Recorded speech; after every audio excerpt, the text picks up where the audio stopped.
Today, 16th January 2026, the Anglican Church of Rwanda, Kigeme Diocese, has gave 2 motorcycles to support evangelism work in Bugarama and Bunyambiriri Archdeaconries. This support is part of the diocese to effort and strengthen church ministry and reach more people with the gospel. The motorcycle will help the pastors and evangelists travel more easily, especially in rural and hard-to-reach areas. Many communities are far from the main road, and transport has been challenged for the church workers. With this motorcycle, the ministers will be able to reach Christians faster and more often. Church leaders explained that the donation aims to improve pastoral care and evangelism activities. Pastors will be able to visit church members, pray with them, teach them the word of God, and follow up the believers without delay. The beneficiary thanked the Kigeme Diocese for the support. They said the motorcycle will make their work easier and help them to serve the church communities more effectively. This action shows the Kigeme Diocese is committed to evangelism, church growth, and community services by giving practical support and serving them as their ministries.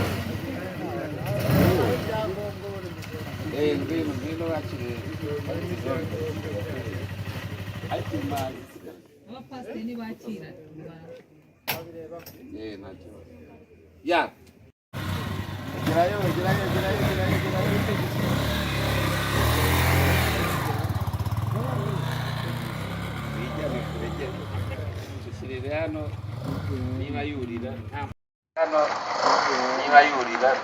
Archdeacon Nsengimana Emmanuel.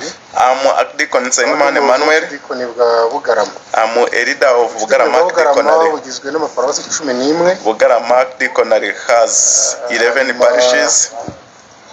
Amaparuwasi arari hafi na kure. Some parishes are far while other parishes are near. Ya muri paruwasi ya Gorwe. To work there from Archdeaconry head office to Gorwe parish takes 4 hours. To go to a parish takes 3 hours. And to go in Gasenyi parish takes 4 hours. To work with foot is not easy. We thank the Lord for our Archdeaconry level to get this motorcycle. We appreciate the partners of diocese and also diocesan staff for selecting us. We come from far because to reach here at the diocese office takes 4 hours. This motorcycle is going to help us to visit all parishes and the community.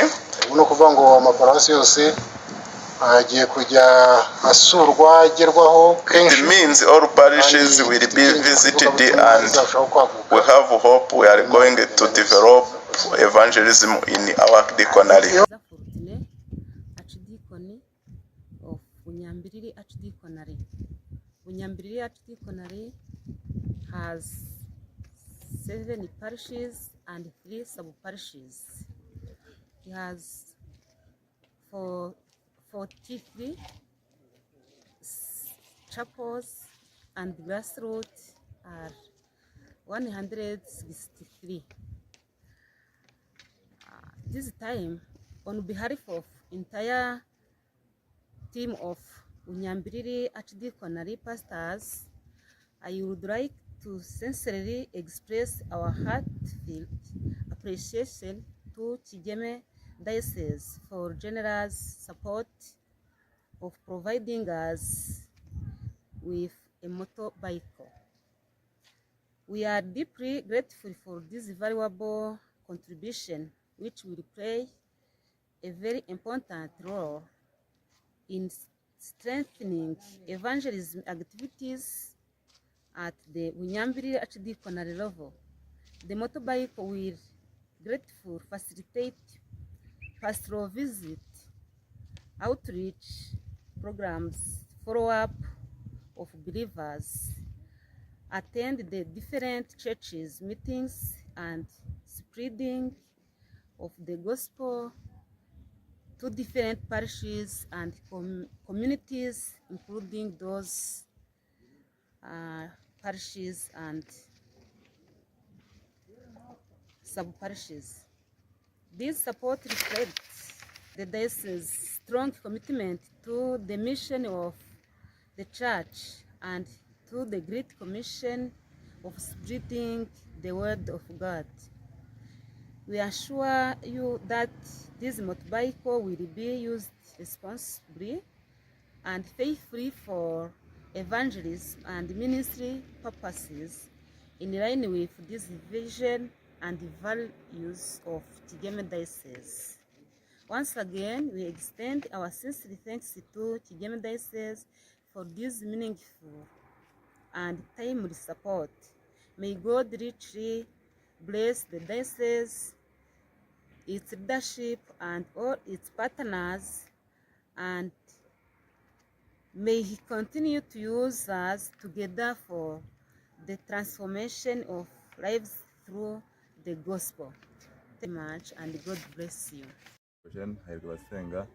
One of the pastors from Archdeaconal levels, which are Nyambiriri and Bugarama.